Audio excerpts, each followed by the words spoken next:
Yun tol. Isang parang hapon po sa ating lahat tol. Siyempre patuloy pa rin tayo naghahanap sa ating mga kasamahan tol.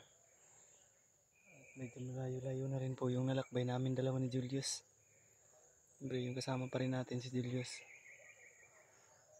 At binabaybay pa rin namin tol kung saan yung pinangyarihan, kung saan kami na-ambush, kung saan kami nagkahiwa-hiwalay lahat.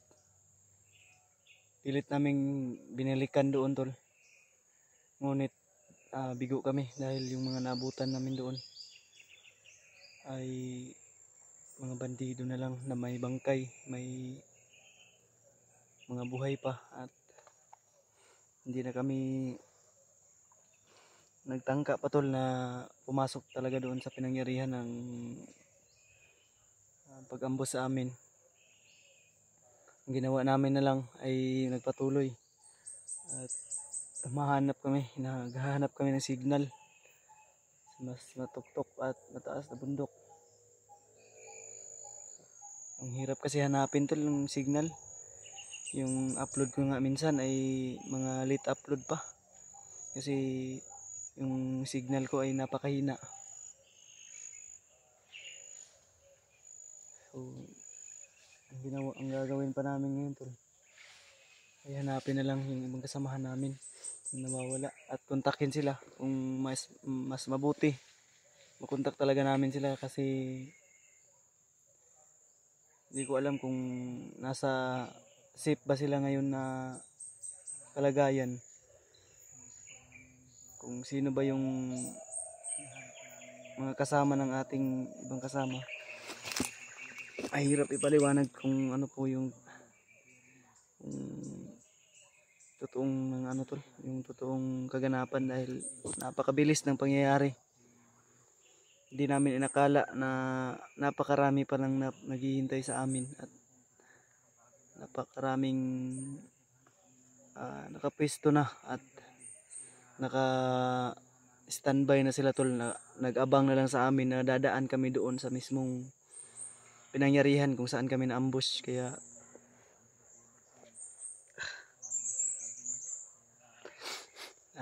patuloy pa rin kami nagdadasal hanggang sa ngayon. Kagabi, mula umaga hanggang gabi, nagdadasal kami sa mga kasamahan ko na sana ay walang mangyari sa kanilang masama. At hinihingi ko po tol yung mga dasal din po ninyo. Malaking tulong po yun sa amin ni Julius dalawa at lalong-lalo na sa ibang kasamahan ko. Dahil wala po akong update sa kanila dahil yung signal ko napakahina talaga pag nasa sa mababang parte ng bundok. Kailangan pang hanapin yung signal tol para mag-upload. Minsan nag-open lang ako ng signal ng data pag mag-upload ako ng video dahil tinitipid ko tol.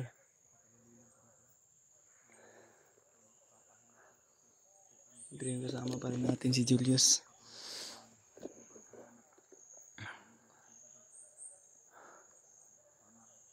I-message nyo ako tol kung okay lang ba yung mga kasamahan ko na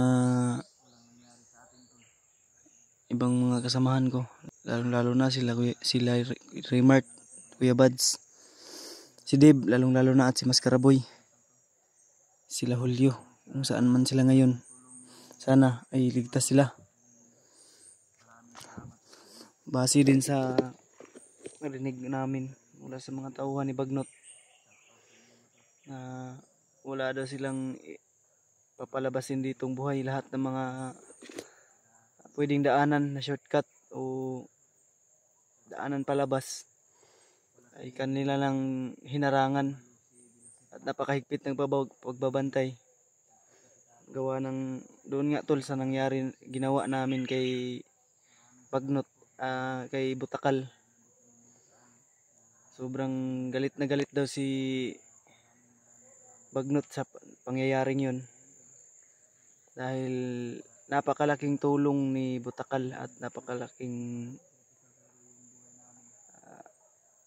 komunikasyon nila ni Bagnot. Kaya ganun na lang po yung galit ni Bagnot. Lahat ng pwedeng daanan namin pababa ay sinarado na at mas pinaigting pa ngayon yung pagbabantay.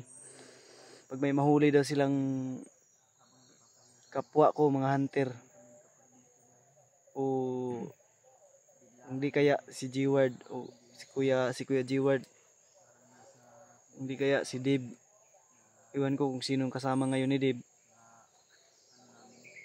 Sana lang tol ay huwag mangyari sa amin, sa mga kasama ko, may mahuli sa amin ulit, dahil napakadelikado at napaka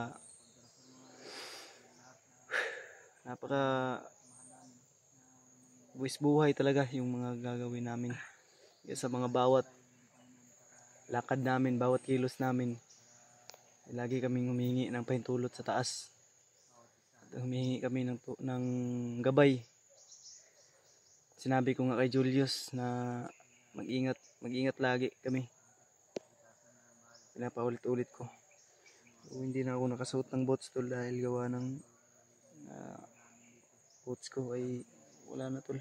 Pag sinuot ko pa to ay lalo lang mahihirapan ako sa pagtakbo. So,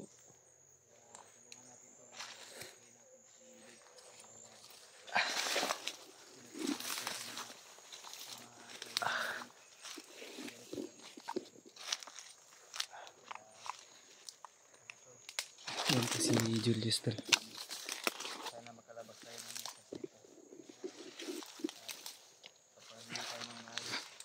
sana mahanap natin yung sa banaw kinakayos. Oo. Gabi itong gabi iba. Okay ko nakatulog gabi iba. Ako din. Unsang oras natulog? Pag tulog na ko, wala pa ka natulog no? Wala po eh. Sige, masid gabi no. Yung bantay-bantay sa palibot. Yan sa man, okay na ka. Padayon ta. Kita magdugay diri. Makita na po siya kuya. Hindi na to familiar itong area diri abo. Sige no. Baguhan mo yung area na itong nasiblan. Hindi namin malayan tol kung saan na kami nalapadpad. Dahil sa gawa ng ang dami talagang naghabol sa amin. Kung saan na lang kami sumusuot. Mabuti si Julius ay sumunod talaga sa akin kung saan ako tumakbo. Kahit walang ilaw, nakasunod si Julius. Hindi, kung saan ako susunod kaya ano? Sinundan lang kita. Guys, mabuti ang napasama ka sa akin dahil safety ka. Okay, sila Kuya Rimart. Ang bilis ng tumakbo. Yan nga, kung maripas ng takbo sila, nag-iba-ibang direksyon. Sa daming yun na nung nag-ambush sa atin. Hindi natin alam kung saan talaga yung direksyon na tatakbuhan natin. Dahil nakapwesto na kasi sila tol. At kami, yung gaya ng ganito ba, paakyat kami. At sila, hindi namin alam na nakapwesto na pala sa itaas. Nun, nirat-rat nila kami. Kaya nung pangyayari yun ay biglaan talaga, nabigla rin kami. Wala nang salita. At ang sabi din nila, ayon sa narinig namin, ay wala na daw narinig mo yun? Yung sabi ng bandido na narinig natin ba?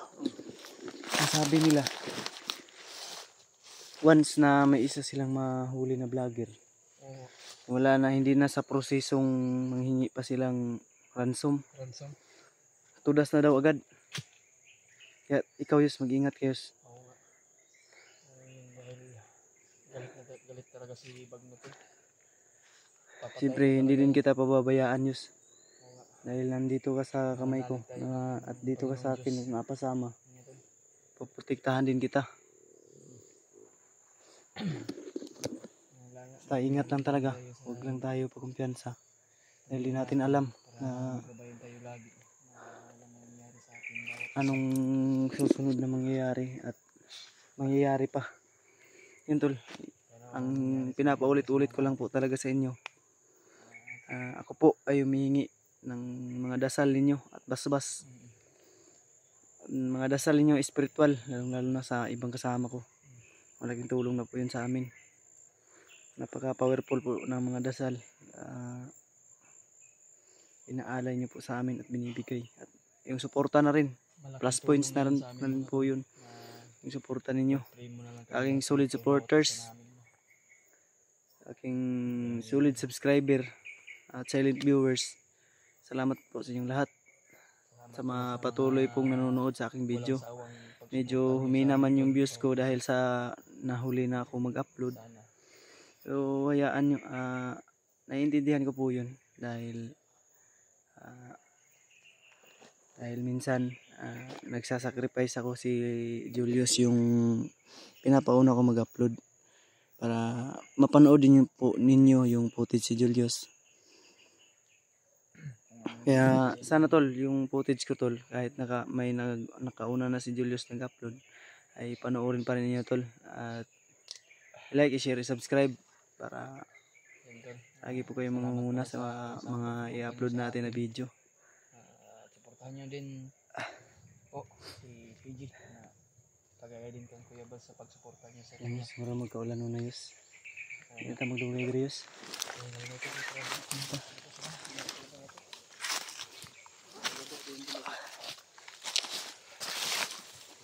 Dili ta pwede mo baba yus, dili na to sila makitaan.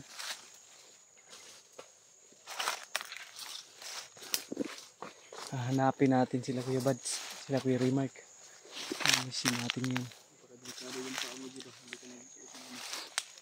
Yan nga eh, nag-aapak lang ako, nakapaalang. Hindi na kasi magamit to, magagamitin ko pa to. Lalo lang ako mahihirapan kasi wala na, kang ana. Ay.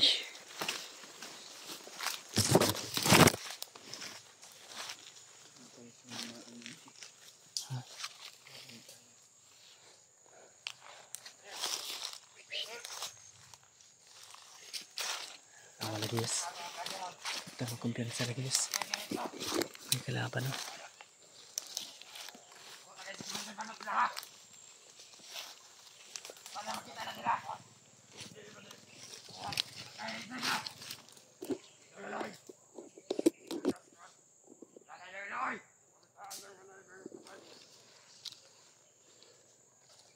Wala na daw patawad-tawad yus.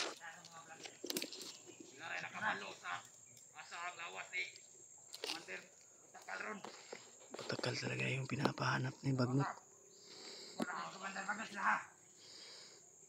Galit niya, ayan na, ayan na. Hindi ba tama yung inalaw yus?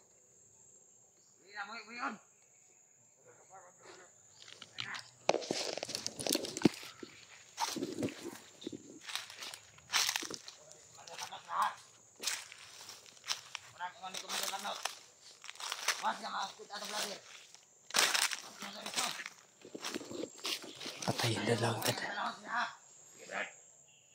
Hindi na daw manghingi ng ransom pag may mahuli na vlogger.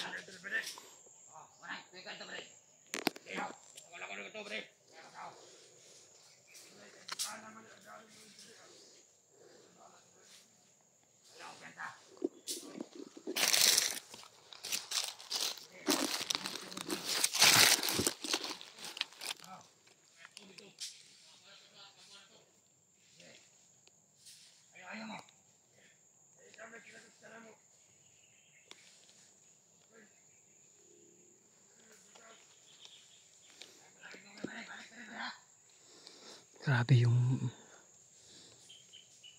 pagbabantay tol. Mas lalong umigting.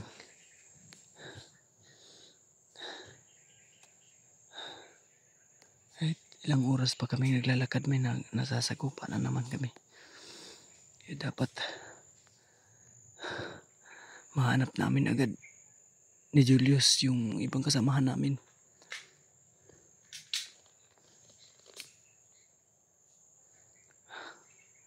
Para buong pwersa kaming lalaban. Gaya ng dati. Kahit gaano nila karami, magkakaya namin. Dahil sama-sama kaming lumalaban. Pag ganito, dalawa lang, isa, dalawa, tatlo, mahihirapan kami nito. Maaari pang ikapahamak namin.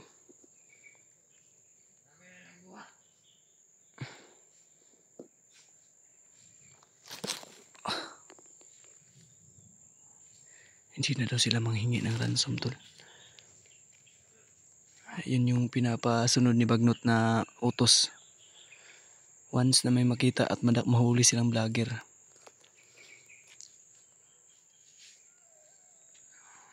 tutudasin agad daw nila.